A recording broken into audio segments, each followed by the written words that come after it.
Okay, so Jokic doesn't give a damn about basketball. We've seen it when he won the NBA championship and already wanted to go home because he views basketball as a 9 to 5. He'd rather be back at home riding his horses than winning an NBA championship. But for a lot of people, this doesn't make sense. Because if Jokic really didn't care about basketball, if the NBA was just a means to an end, maybe something for him just to get his family out of poverty and helping his family, he would have just retired by now and went on and rode his horses, right? So this got me a bit interested and kind of wanted me to dive more into it and finding out exactly why Jokic is still in the league and just doesn't retire. At first glance, the only reason I could really think of is that he's trying to accumulate as much wealth as possible for his bloodline, and maybe he's working on big horse projects back in Serbia. Jokic has accumulated over $40 million in his career. I mean, I don't know about y'all, but like if I have a job that I don't like, $40 million is more than enough for me to say fuck this job. I definitely think at first glance that Jokic definitely does love basketball, even though the media tries to portray that he doesn't. He's too skilled of a player to me not to like it, you know? So I don't think Jokic actually has a problem with basketball itself. It's everything that surrounds the NBA that he really has a problem with, as you can see in this interview.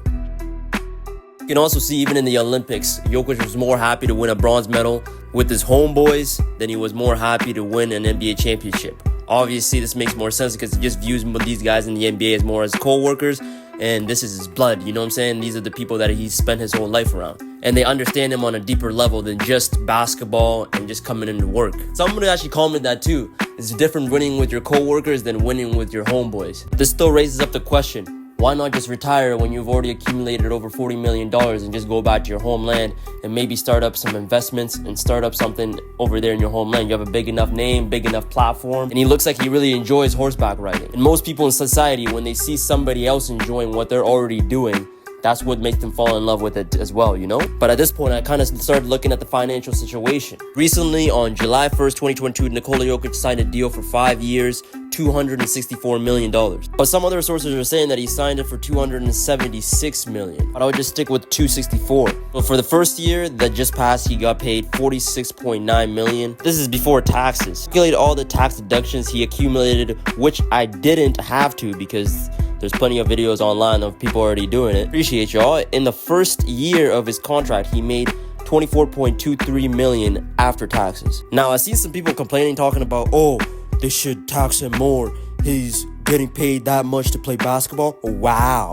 Or he's getting The truth is, we're all getting People up top are controlling the strings and making you think that Nikola Jokic's pocket change is the problem when they're the ones that are creating this money out of thin air, but that's another conversation for another time. So $24.2 million is the most amount of money that he's made in a single year in his career. And according to many sources, his net worth is around $50 million, and in today's time, that's not enough to have generational wealth is what I think he's looking for. But then again, generational wealth is relative depending on how good you are at managing your money and how your kids plan on investing that wealth and your kids' conclusion that I came up with is the only reason that he still plays in the NBA and doesn't pursue a career in horses is because he wants generational wealth, and the NBA is the fastest way to do that. Considering he likes basketball, I think he'll tolerate whatever comes with it for the meantime if he's getting paid that much money. And if you take a look at it, $50 million US is about 5.2 billion Serbian, meaning $1 US is $105 in Serbia, meaning for the most people in the Western civilization, getting to the NBA is like winning the lottery. But for someone like Jokic, not only is this a dream job, but I don't think horseback riding would get him nearly close to the amount of that money. So making $1 in the US is way different than making $1 in Serbia. The NBA is literally the jobs of jobs. Like, there's literally no getting better than that, realistically. At the end of the day, we can never truly know exactly what Nikola Jokic's intentions are because he's the only one that can really know exactly what's going on in his head. Only make assumptions. And my assumption, he wants generational wealth. And the NBA is the fastest way to do that. He's already skilled as hell at it. You're going to pay me millions of dollars for me to do something that I'm already good at?